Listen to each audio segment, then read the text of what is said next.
Hello tout le monde, vous allez bien j'espère. Bien sûr. C'est encore nous. Corée et Alexia. Ok, aujourd'hui je suis de bonne humeur. Corée, l'assistant et Alexia. Bonne humeur. Donc aujourd'hui on va écouter l'histoire d'une jeune femme qui va aménager dans un quartier des plus étranges. Oui, vous avez bien écouté, par manque de choix, avec ses deux petites filles. Mais, avant de commencer à écouter son histoire, tu peux lâcher un petit like, laisser un petit commentaire et partager la vidéo lorsque tu auras fini de la regarder. Mais, le plus important, c'est de t'abonner à CFA, c'est-à-dire cette chaîne. Donc, merci de bien t'asseoir parce qu'on va commencer à écouter. Allez, hop, c'est parti. Alors, c'est l'histoire d'une jeune fille de 24 ans qui venait d'aménager dans un quartier où il y avait beaucoup de gens. C'est-à-dire que c'était une cour où il y avait beaucoup de voisins et tout ça. Et elle a demandé à avoir une maison dans ce quartier, dans ce terrain-là, parce qu'elle était vraiment dans le besoin. Elle avait besoin d'une maison urgemment. Et elle avait deux petites filles, une de 3 ans et demi et l'autre de 2 ans. Elle travaillait aussi beaucoup à cette époque, mais elle travaillait que le vendredi et le samedi. Donc le reste du temps, il y avait une nounou qui s'occupait de ses petites filles. Okay. Mais les fois où elle était à la maison et qu'elle s'occupait de ses petites filles, elle remarquait que les petites tombaient tout le temps malades. C'est-à-dire que pendant la journée, elles peuvent être là en train de jouer et tout. Elles sont bien portantes. Elles jouent, elles rigolent, elles sautent. Mais la nuit, à une certaine heure, à partir de 1h, 2h du matin, les petites tombaient toujours malades. Les deux en même temps. Elles ne comprenaient pas pourquoi. Les petites faisaient des fièvres et tout, mais elles étaient vraiment malades. Elles chauffaient et tout. Et elle ne comprenait pas. Elle donnait même les médicaments aux petites, mais ça ne changeait rien à la situation. Et elle dormait avec ses deux petites filles sur le lit. Elle dormait toutes les trois. Le lit était quand même assez grand. Et aussi, ce sont des petites, quoi. C'était des toutes petites filles. Donc voilà, c'était assez pour toutes les trois.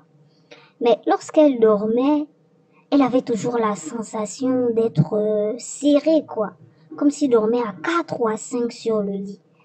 Et il faisait chaud, donc en même temps il fallait veiller sur les petites qui font la fièvre la nuit et elle-même elle ne se sentait pas bien. Mais bon, la vie continuait et tout, voilà.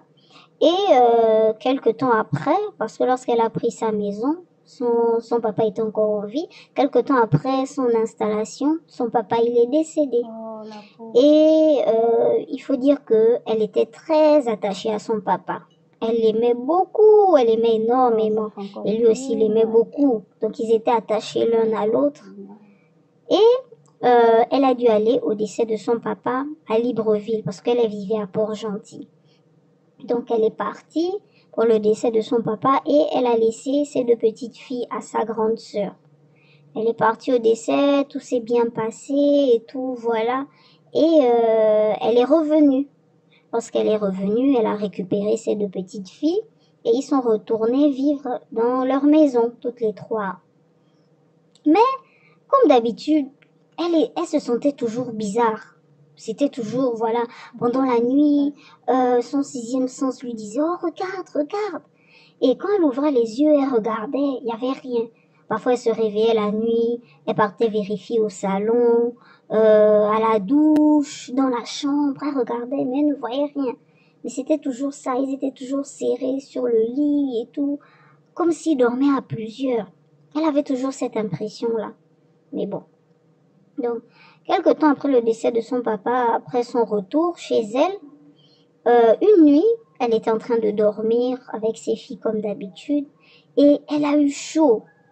Elle a eu très chaud, mais vraiment, elle avait chaud. C'était tellement insoutenable que elle a ouvert les yeux. Et lorsqu'elle a ouvert les yeux, Elle a vu genre une silhouette qui se tenait au coin du lit, Hein? du côté droit. Donc du côté droit, mais du côté des pieds en fait. Comment ça? Et cette silhouette-là, c'était une personne qui ressemblait beaucoup à son papa et la personne était habillée tout en blanc, de la tête aux pieds. Il faut savoir que de son vivant, son papa, lui, il aimait s'habiller en blanc. Ok. Il aimait vraiment le blanc. Oui, Il hein, s'habillait j'ai un tout jour le entendu temps en le blanc. revoir avec qui s'aimait beaucoup. Chemise, pantalon, chaussettes et tout. Il aimait vraiment le blanc. Donc quand elle a vu que la personne ressemblait beaucoup à son papa, elle était émue, elle était choquée, elle était voilà, mais en même temps elle était émue parce que comme je vous ai dit, elle aimait son papa, donc c'est comme si elle le retrouvait en fait. Et elle était là, oh papa et tout, elle le regardait, le fixait et le papa il pointait une direction dans la chambre, donc le côté gauche, toujours du côté des pieds de la chambre. Et lorsqu'elle s'est retournée, elle a vu qu'il y avait une ombre. Hein? Ah ça, mon Dieu, la pauvre jeune femme, tout ça pour elle selon une seule nuit. Waouh! À votre avis, qu'est-ce que c'est cette ombre qu'elle a vue là? C'est un esprit ou bien essayons de rester lucide, même si c'est très difficile à ce niveau-là. Peut-être un voleur, qui sait.